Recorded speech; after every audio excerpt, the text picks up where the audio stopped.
ಮಳೆಗಾಲದಲ್ಲೂ ಯಾವುದೇ ಕಾರಣಕ್ಕೂ ಈ ಥರ ಬೆಳೆ ಮಾಡೋಕ್ಕೆ ಯಾರೂ ಮಾಡೋಕ್ಕಾಗಲ್ಲ. ನಮಸ್ತೆ, ನಮ್ಮ ಹೆಸರು ಅರುಣ್ ಅಂತ, Bommanahalli village, Budikote post, Bangarapete taluk, Kolar district. ಸ್ನೇಹಿತರು ನೋಡ್ಬೋದು, ಈ ಬೆಳೆ ನೀವು ಈ ಬಿಸಿಲುಗಾಲದಲ್ಲಿ ಸುಡೋ ಬಿಸಿಲಿನಲ್ಲಿ ನಾವು ಬೀನ್ಸ್ ಬೆಳೆದಿದ್ದೀವಿ. ಯಾವ ರೀತಿ ಬೆಳೆದಿದ್ದೀವಿ ಅಂತ ಮಳೆಗಾಲದಲ್ಲೂ ಯಾವುದೇ ಕಾರಣಕ್ಕೂ ಈ ಥರ ಬೆಳೆ ಮಾಡೋಕ್ಕೆ ಯಾರೂ ಮಾಡೋಕ್ಕಾಗಲ್ಲ. ಆ ರೀತಿ ಕಷ್ಟಪಟ್ಟು ಮಾಡಿದ್ದೀವಿ ನಾವು. ಈ ಬೆಳೆ ಇಷ್ಟು ಬೆಳೆ ಯಾಕೆ ಕಾರಣ ಏನಂತಂದರೆ ನೋಡ್ಬೋದು ಸ್ನೇಹಿತರೆ, ನೀವು ಈಗ ಕ್ರಾಪ್ ಸೂತ್ರ ಅಂತ ಇದೆ ಹೆಸರು. ಇನ್ನು ನಾವು 7 ದಿನಕ್ಕೆ ಕೊಟ್ಟರೆ ತುಂಬ ಒಳ್ಳೆಯದು. ಆಗಲಿಲ್ಲ ರೈತರಿಗೆ ಕಷ್ಟ ಆಗ್ಬೋದು ಅಂದರೆ 10 ದಿನಕ್ಕೆ ಅದ್ರ ಕಂಪಲ್ಸರಿ ಕೊಡಲೇಬೇಕು.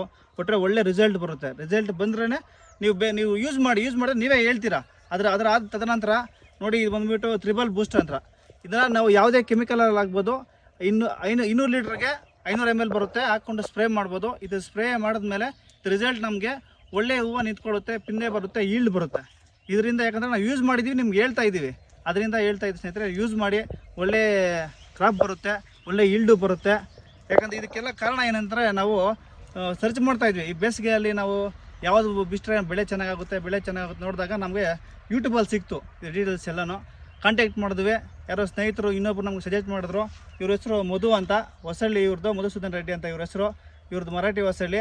ಇವ್ರು ಕೇಳಿದಾಗ ಹೌದು, ನಾನು ಇದನ್ನ ಉಪಯೋಗ ಮಾಡಿದ್ದೀನಿ, ನೀವು ಮಾಡಿ, ಇದ್ರ ಬಗ್ಗೆ ಒಳ್ಳೆ ರಿಸಲ್ಟ್ ಬರುತ್ತೆ ಅಂತ ಹೇಳಿದ್ರು. ನಮ್ಗೆ ಇಂಥ ಒಳ್ಳೆ ಉತ್ತಮ ಬೆಳೆ ಆಗೋಕ್ಕೆ ಸಹಾಯ ಮಾಡಿಕೊಟ್ಟಿದ್ದಾರೆ ಕಂಪ್ನಿಯವ್ರಿಗೆ. ಅವ್ರಿಗೂ ನಾವು ಇಬ್ಬರ ಕಡೆಯಿಂದನೂ ಧನ್ಯವಾದಗಳಿಗೆ ಇಷ್ಟಪಡ್ತೀವಿ.